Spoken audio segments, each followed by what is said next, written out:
Breaking news నేడు SLBC tunnel ప్రమాద స్థలికి BRS ప్రతినిధి బృందం వెళ్లనుంది. మాజీ మంత్రి హరీష్ రావు సారథ్యంలో బీఆర్ఎస్ కు చెందిన ఉమ్మడి నల్గొండ, మహబూబ్ నగర్ జిల్లాల ముఖ్య నేతలు ఘటనా స్థలిని సందర్శించేందుకు వెళ్లనున్నారు.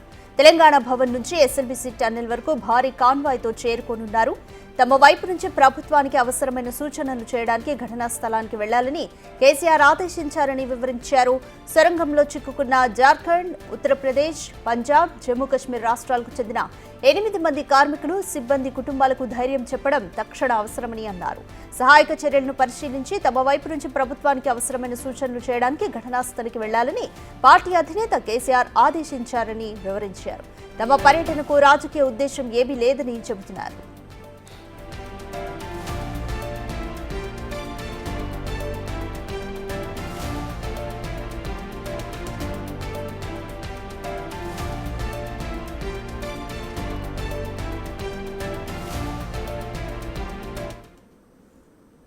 మోర్ డీటెయిల్స్ మా ప్రతినిధి రాణా లైవ్ లో అందిస్తారు. రాణా, మాజీ మంత్రి హరీష్ రావు సారథ్యంలో బీఆర్ఎస్ నేతలు ఘటనా స్థలికి అంటే ఎస్ఎల్బీసీ టన్నెల్ వద్దకు ఈ రోజు వెళ్లబోతున్నారు. ప్రభుత్వానికి ఎటువంటి సూచనలు చేయబోతున్నారు?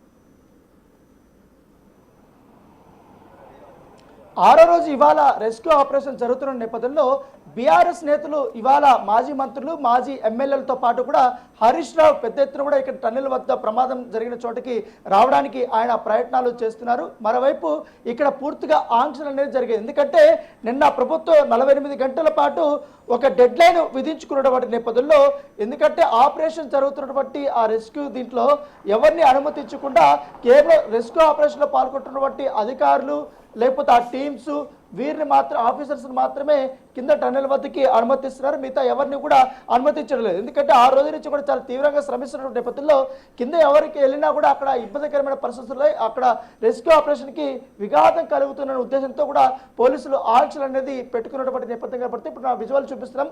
ఇది లాస్ట్ ఎండింగ్ పాయింట్ ఇక్కడ. సో ఇప్పుడు బీఆర్ఎస్ నేతలు హైదరాబాద్ నుంచి వారు బయలుదేరేటప్పుడు దిండి ప్రాజెక్టు సమీపంలో, అలాగే అచ్చంపేట దగ్గర నుంచి వచ్చే ప్లేస్ కానీ తర్వాత కల్వకుర్తి నుండి వచ్చేటువంటి దాని దగ్గర పూర్తిగా ఆంక్షలు అనేది పోలీసులు పెట్టారు. ఎందుకంటే ఇక్కడ రావడానికి ఎవరికి అనుమతి లేదు. కేవలం రెస్క్యూ ఆపరేషన్ సంబంధించిన వారు మాత్రమే ఈ టన్నెల్ వద్దకు వెళ్ళడానికి అనుమతి ఉందంటూ కూడా అధికారులు చాలా క్లియర్ కట్గా వాళ్ళకి ఇండికేషన్ ఇచ్చినటువంటి నేపథ్యంలో బీఆర్ఎస్ నేతలు మాత్రం పెద్ద ఎత్తున కూడా వారు దాదాపు 50 మంది ఇక్కడికి రావడానికి ప్రయత్నాలు చేస్తున్నట్టుగా మనకు సమాచారం అవుతుంది. అయితే ఎవరికి ఇప్పటి వరకు అఫీషియల్గా అనుమతి ఇవ్వలేదు.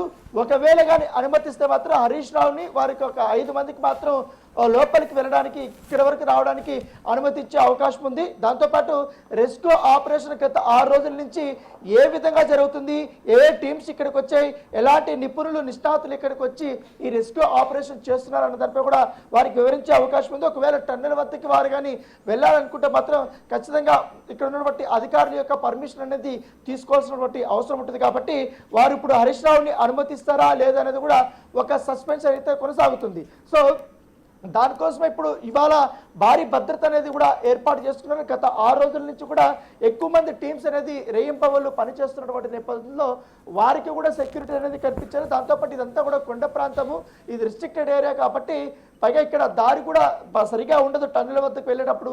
సో అక్కడ కూడా చాలా స్లోగా చాలా వెళ్ళాల్సినటువంటి అవసరం ఉంటుంది. కాబట్టి ఇతరులు ఎవరు కూడా అనుమతించకూడదు అనేసి కూడా ప్రభుత్వం భావిస్తుంది. ఎందుకంటే డెడ్ లైన్ పెట్టుకున్నటువంటి నేపథ్యంలో ఆ డెడ్ లైన్ లోపల పూర్తిగా ఈ రెస్క్యూ ఆపరేషన్ క్లోజ్ చేయాలనే ఉద్దేశంతో కూడా ప్రభుత్వం కృతనిశ్చయిస్తుంది.